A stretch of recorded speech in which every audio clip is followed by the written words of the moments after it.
What's going on, everybody, and welcome back to another episode. Today I have a little bit different. We're gonna be working on the STI today, so I have it in the front garage and I need to get it to the back, but I have to apologize right now. I've been super slow with getting you guys videos just because it has been cold, nasty, and regardless of if I have a heated garage or not, sometimes you just really don't want to get into doing a couple of these things. But let's get the car to the back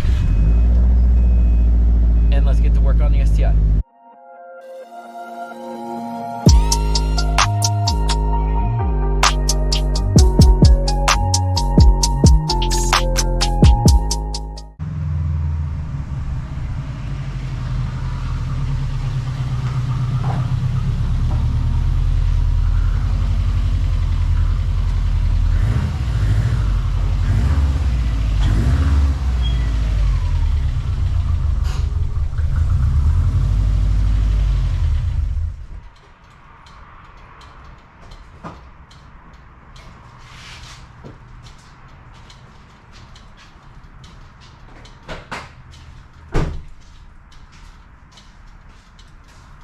Okay, so I know what you're thinking.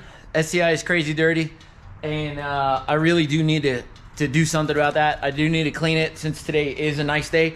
I am probably gonna keep the garage door open today because it is just that nice. It was raining earlier, and some of my subscribers in the area definitely know what day it is, what's going on. But we are in the middle of like February-ish, and tune time is coming for the STI. So I probably say another week, maybe two at the most. And we're going to be taking to JR Tuned and having him finish up the tune on this car. Because as of right now, you guys may or may not know that the tune right now is definitely incomplete. As you guys know, I only have a 3,800 RPM rev range, and which is fine to break in the motor, break in the turbo, break in the clutch, everything like that. But I've been driving it. It's been my daily for at least a good month and a half or so.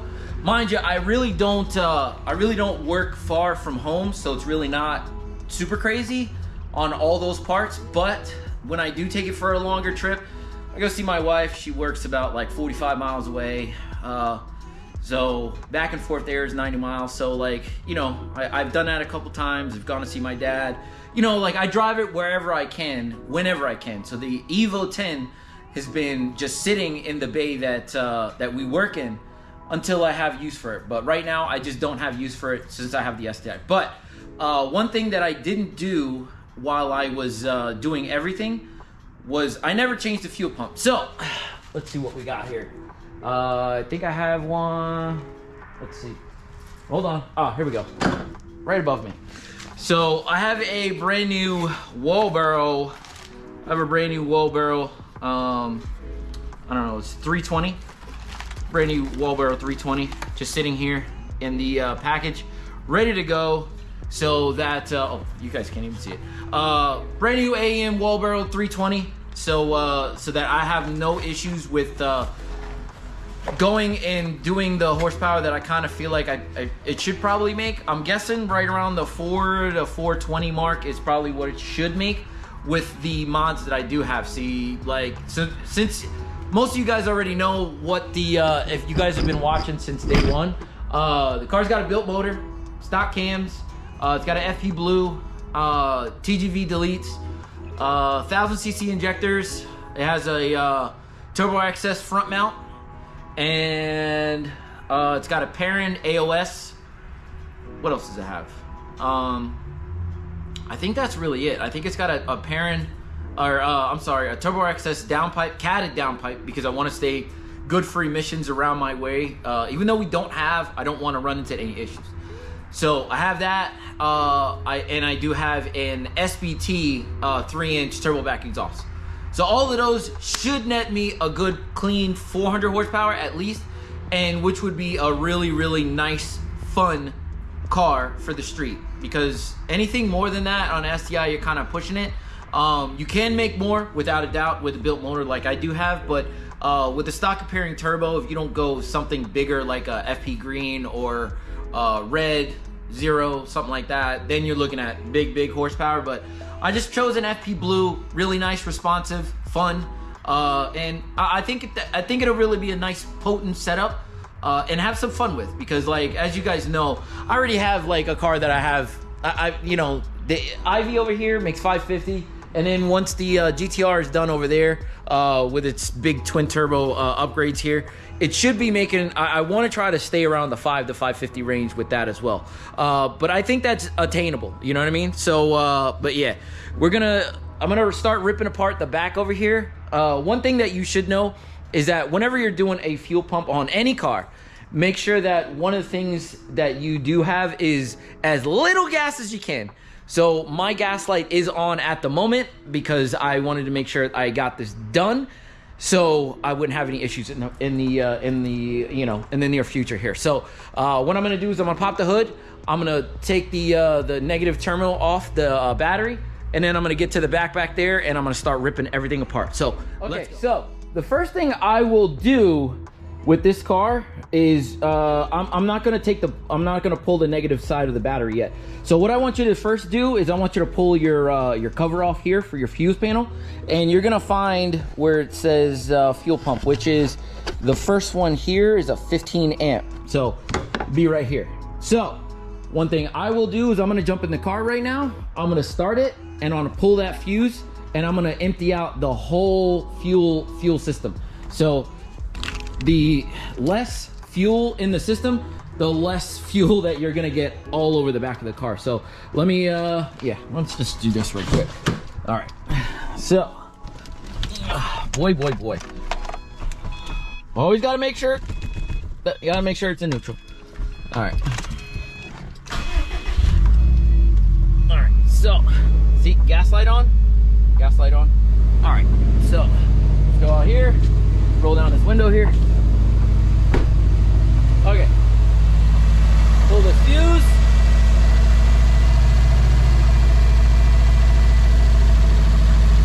I gotta get a tweezers, pliers.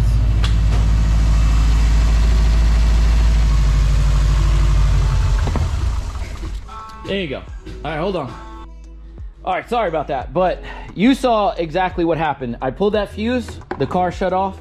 All the fuel that's in the line should be actually out of the line, or at least there should be very small amounts in the line still in the back. So next thing I'm gonna do is I'm gonna pull the 10 mil off this here, and then I'm gonna head to the back, and we're gonna pull out all the carpet and stuff like that we need to get to the you know, what do you want to call that, the fuel door. So let's go. Okay, now that I have all of this out, I don't think I really needed to take this out, but I took it out anyway. It's like two big, you know, left and right here for the evap system.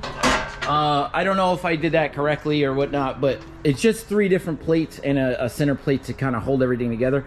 I took that out thinking that the all the older STIs, it's actually back here, but in this car, it's actually behind or underneath the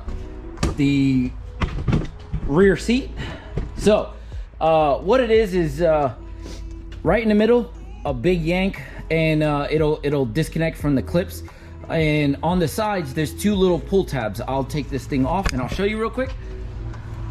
So since I have this done, there's a tab here and it goes right here, and all you got to do is pull this tab and it'll pull right up. So now that I have this out, I'm gonna move this and we're gonna go after the fuel pump. So I think this is the auxiliary side, and the fuel pump side is on the other side. So let's take this out real quick.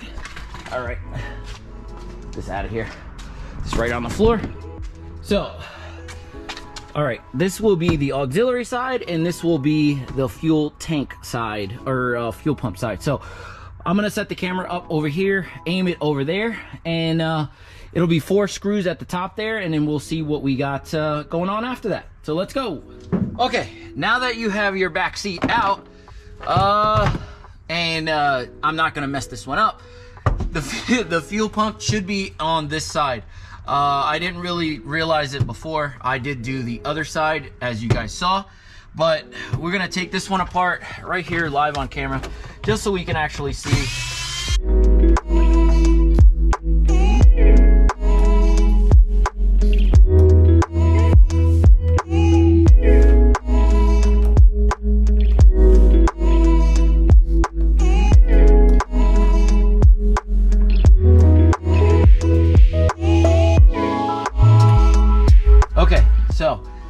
After moving everything to the side here, we're gonna do the same thing we did on the other side, and make sure that we get all these connections undone.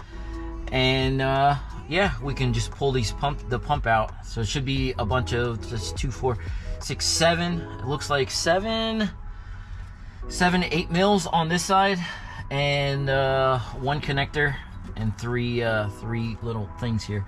So yeah, so let's just get to it.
So if you've never done a fuel pump before, it really is not that difficult at all. There's a couple clips to keep the housing together, and then the fuel pump is, you know, it's right in the center of all of this madness. So with the STI, you want to make sure whenever you're pulling this bad boy out that you don't catch the float on anything, because you don't want to mess that up. But there are like a couple clips, like I said, around the body here. A couple of them, so you just want to you know, pry those back without actually breaking them. So try not to break them. You want to try to keep the housing in as good a shape as you possibly can. So yeah, let me work on this, and yeah, we'll get back when it's when the fuel pump is out and ready to go back in. So let's go.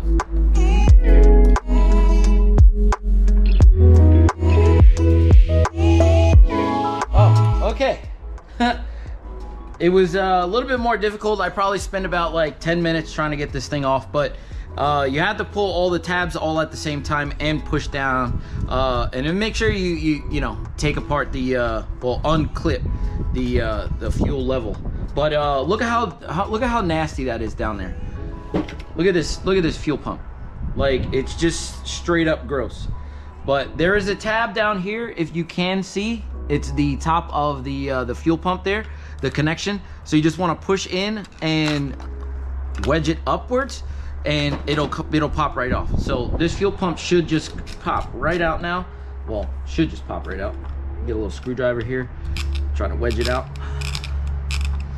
because all it is there's like a little like plunger part, so that it won't really move.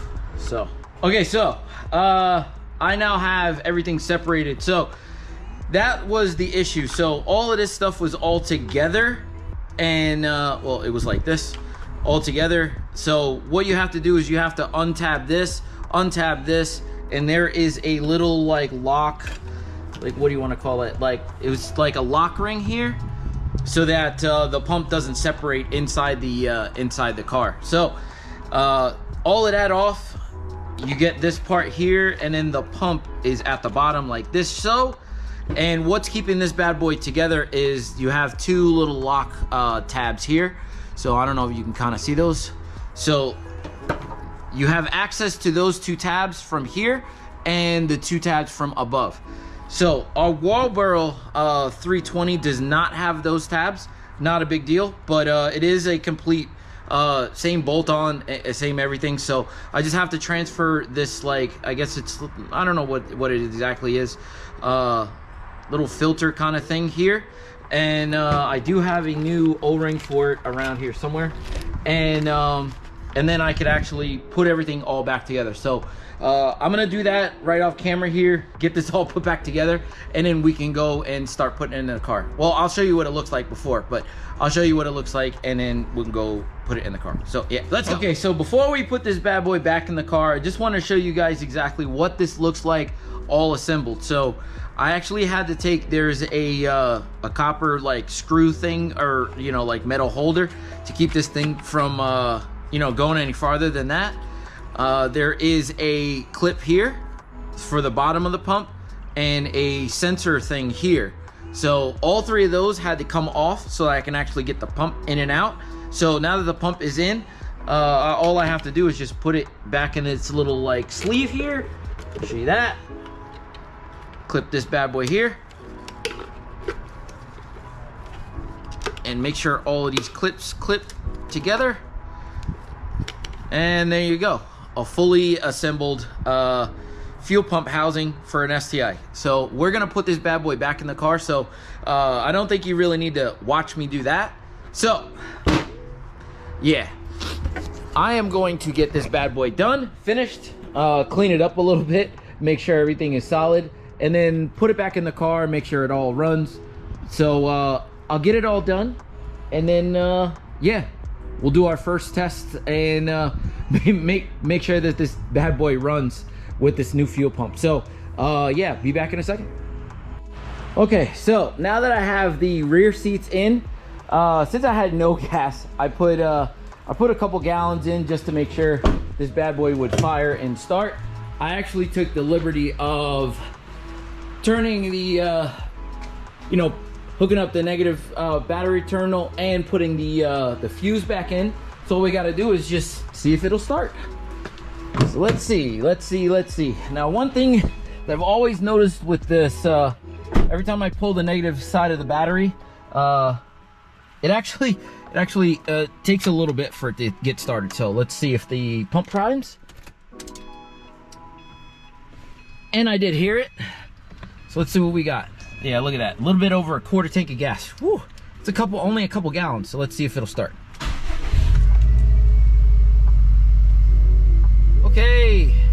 Okay. So let that start for a little bit. Okay. That should be good. So everything looks good. What I'll do is I'll look underneath. I don't see any leaks underneath there. So yeah, this is where I'm gonna end the video. So if you like this content, please like, comment, subscribe, tell your friends, tell your family. I'll try to get some more stuff out. The Subaru will be getting tuned really soon, so I will definitely make a video about that. We will be working on the Evo motor a little bit more. As you guys tell, like, I want to show you something real quick. Yeah. So this is the donut gasket for an NVIDIA O2 housing. So it fits like this, which is kind of crazy. I've never seen anything. It looks like aluminum or brass or something, but it fits like this. And and what's crazy is that it actually fits in the AMS downpipe. So I'll show you real quick. So this goes like this. So look at that. Nice, very nice. So listen, we will be getting back to more of the Evo stuff as soon as I get a chance. I've been working on this not that long, but it's something I needed to kind of get done before I get my car tuned. So yeah, hopefully the tune goes out really good and we get some solid numbers. So yeah, like I said, if you like this comment, subscribe. I'll see you on the next one. All right, deuces.